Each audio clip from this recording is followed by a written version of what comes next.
Question ఏమంటున్నాడంటే ఒక వ్యక్తి వచ్చి 16 ఫ్రూట్స్ వచ్చి 24 రూపీస్ కొన్నాడంట.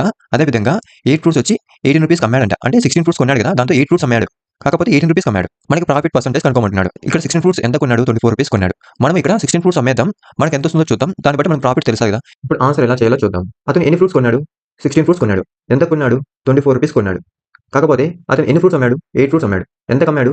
18 రూపీస్‌కి అమ్మాడు. అంటే నేనేమంటున్నానంటే అతను 16 వచ్చి 24 రూపీస్ కొన్నాడు కదా! మనం ఇక్కడ 8 అమ్మాడు కాకపోతే మనం 16 ఫ్రూట్స్ అమ్మేద్దాం. మనకి ఎంత వస్తుందో చూద్దాం. దాన్ని బట్టి మనకి ప్రాఫిట్ వస్తుందా? లాస్ వస్తుందో తెలుస్తది. 16 వచ్చి 24 రూపీస్‌కి కొన్నాడు. మనం ఇక్కడ 8 మ్యాంగోస్ అమ్మాడు.